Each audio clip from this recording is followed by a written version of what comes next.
The rig. So let's see.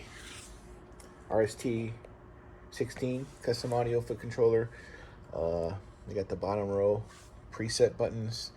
The next row up is the direct access switches to control my GCX switcher. So each loop slash switch has its own dedicated button on that upper row. Right now I have button 1 switching the Synergy and the IE4 preamp on or off in loop 1.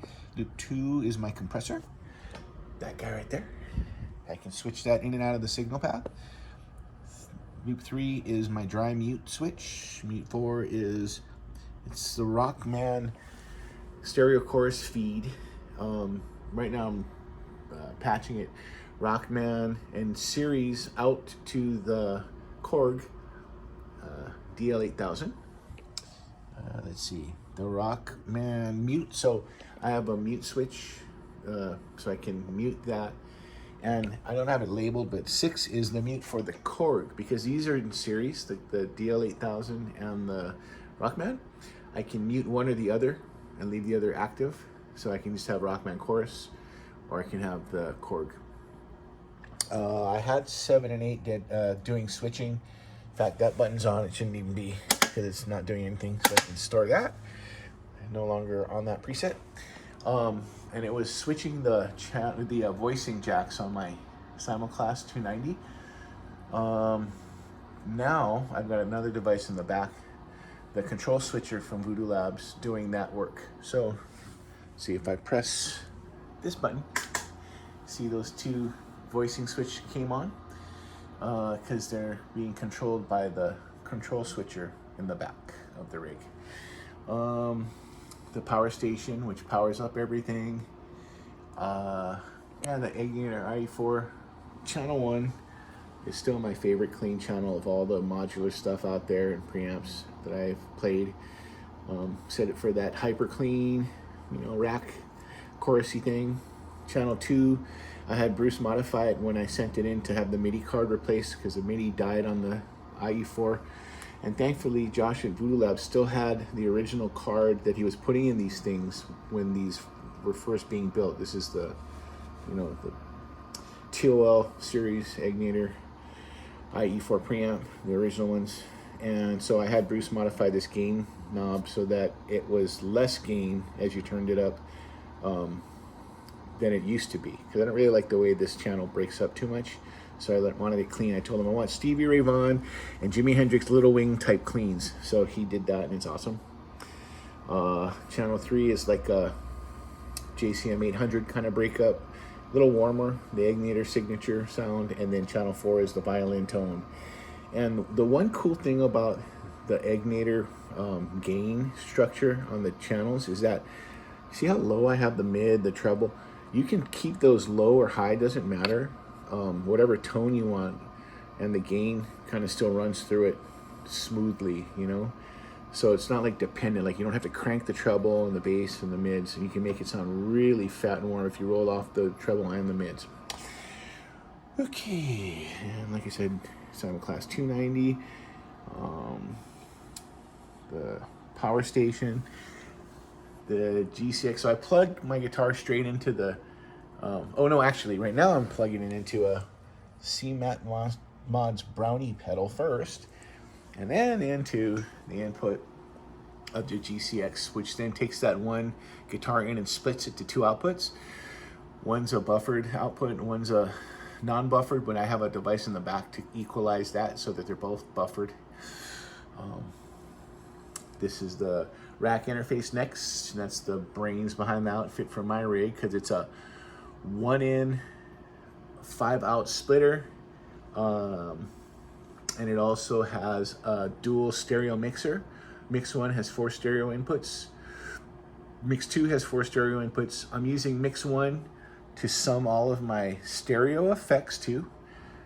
So I've basically got the SPX 900, the PCM 80, and then the Rockman series into the Korg going into Mix 1, and both all stereo paralleled. And then Mix 2 has my dry signal coming into it. So I can blend, like, so if I wanted to make it more dry, I could turn the Mix 1 down, turn the Mix 2 up and make it more dry, or more wet. I can turn the Mix 1 up and the Mix 2 down. The one unique thing is that Mix 1 is wired into Mix 2, like normaled internally. So what happens is all these effects in Mix 1 get, are blended in parallel. I just use the outputs levels of the effects to equalize that. And then they all get sent into Mix 2 as a parallel source to whatever is plugged into Mix 2, which is my dry signal. So you still need to kind of turn up Mix 2 to hear Mix 1. But because this is the only thing in here that I've wired in here is my dry signal in mono, I do have some control of like making the wets, quieter, and the dry louder kind of thing. Okay, and then of course it has a headphone output and headphone mix, so I can send a monitor, like a stage mix from the house into this monitor input, and then blend between my rack sound and the monitor sound, so I can balance that. I've used that live and it's so awesome to be able to just listen to my rig the way I wanted to, not have to send it to the house and get equalized and delayed and all that stuff, and then I have full control over the monitor mix versus my direct mix, and then the headphone level. So I would take the headphone out and use that as my monitor. Synergy. So I've got the Dirty Shirley module, and this is how I set it. Blue channel on the bottom, gain about there, so it's breaking up pretty good, but I can roll it off super clean. And then red channel is more overdriven, both kind of like aiming for the JTM 45, kind of clean and dirty. Not super high gain, not super clean. And then the SL Plus Randall module, single channel, but it's got a nice, modded Marshall 80s, 90s kind of thing. And if I want to, I can also hit the Brownie pedal on too and hit that, so it sounds even more saturated. DL8000R, great delays, great choruses. I even have a tremolo patch I use in there. The stereo chorus by Rockman. It's great for what it is. It's like that Def Leppard, Tom Scholz thing. But the preamp level, it's still not like true professional line level input. So you can clip it super easy. So I gotta be really careful. But I bought it because it's an analog chorus that, has that nice kind of warm attack and input. So it does that job perfectly. The analog, really nice compressor, FMR audio, so it's Again, those external things, the chorus and the compressor, for me, I like to have those external analog devices versus trying to do it digitally. It just sounds kind of not as cool. PCM 80 with the pitch shift card in it, and the SPX 900, and all going into the Simul 290. So you know, it's kind of a pseudo wet dry wet, but it does what you want it to do. It keeps the clarity of the middle dry kind of tone, and then adding the wet effects onto that. Goes into my Mahalo 412 cab, GH30 on the top, ET65 on the bottom, and then 2 invaders. So it's like a X kind of whatever letter you want to call that. And that, in a nutshell, is my rig on the front. And then we'll take a look at the back. All right, the back of the rig. I have the foot controller sitting on the top just for convenience right now, but MIDI out goes into my GCX switcher, which then comes out into this quadra through box. So 1 in, 4 out MIDI splitter, which then, because I have more devices and I have 4 outs, some of them I loop through certain devices, like the Synergy comes in, MIDI in, and then goes out of that to the Yamaha SPX 900. MIDI in of the IE4 comes out of there into this control switcher by Voodoo Labs. So yeah, I'm linking a few because I'm just trying to extend the amount of MIDI connections I am able to talk to. The Bradshaw has up to 8 MIDI channels that it can speak on independently, and I've got them all populated with different devices. So there's that. There's a little 9-volt DC, or 2 outputs, courtesy outputs on the foot controller, so I can power things like this. My brownie pedal in front of the rig. I'm using that right now, kind of experimenting with it to hit one of my modules with. It sounds really good. Let's see. And the foot controller is powered, phantom powered through the GCX, so that's nice. I don't have to plug a separate power supply into that thing. Let's see. So this is the Egnator IE4, the back of that, the input, and out to the rack. So when I plug into my GCX, it from the front of the rig, right? So then it comes through the guitar out and the feed through. It splits, which is nice. So I can feed both my Synergy and my Egnator. So guitar out goes to the Egnator, and that's a buffered output. The passive feed through comes into this thing. So I've got this custom audio electronics buffer. It allows me to adjust the gain, and it has like a low cut and a high cut switch on it too. It also has another output, so I'm using the buffered output, but it has a non-buffered output too if I wanted to, you know, run it to yet another device. And it also has a courtesy 9-volt AC, which I use to feed my thing here. Or, I'm sorry, 9-volt DC, 9-volt DC. Yep, so it provides power to this thing too, so that's kind of nice.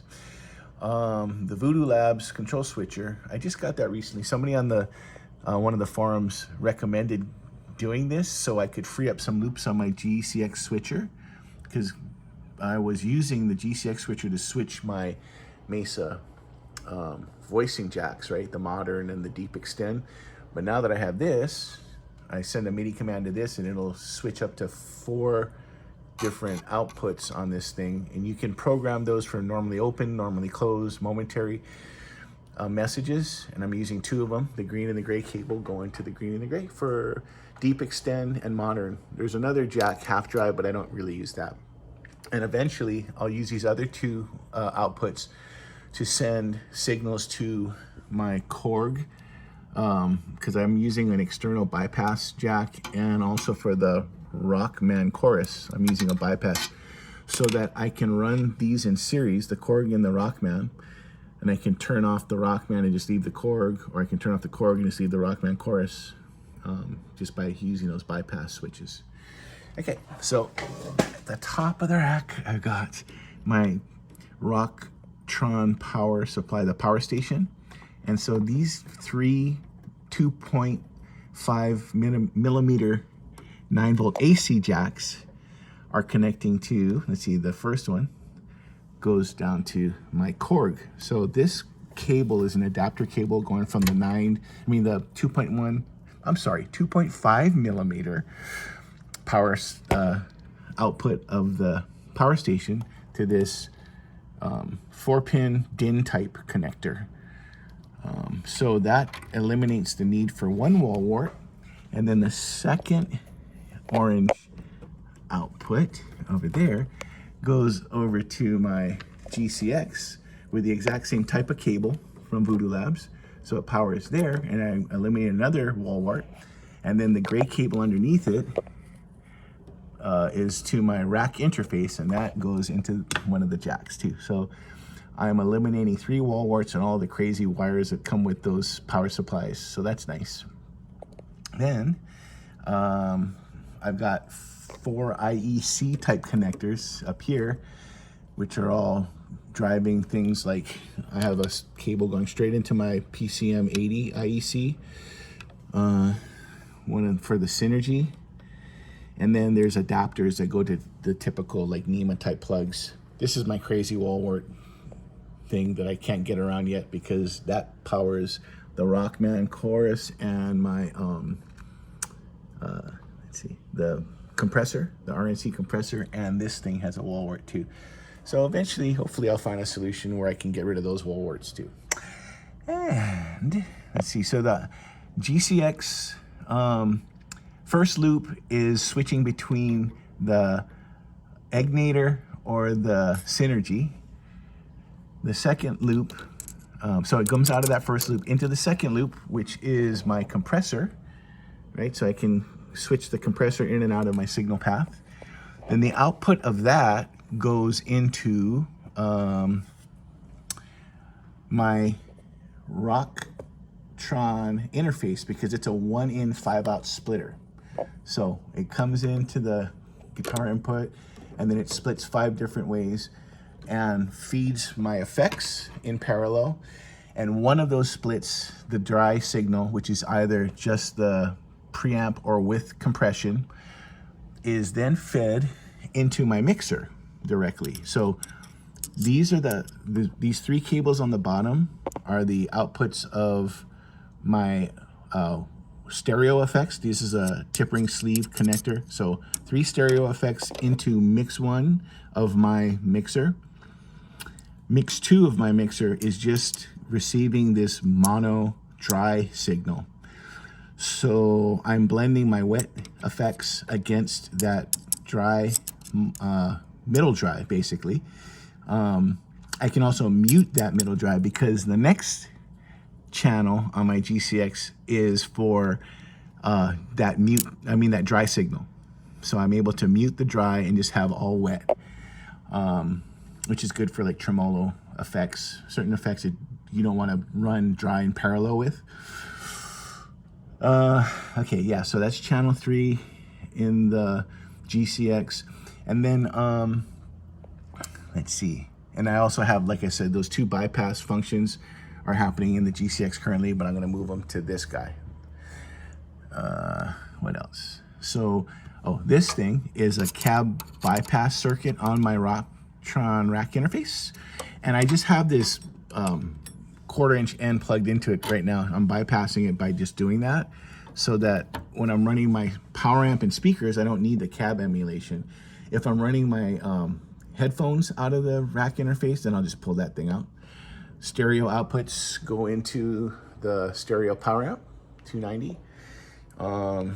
Let's see, what else?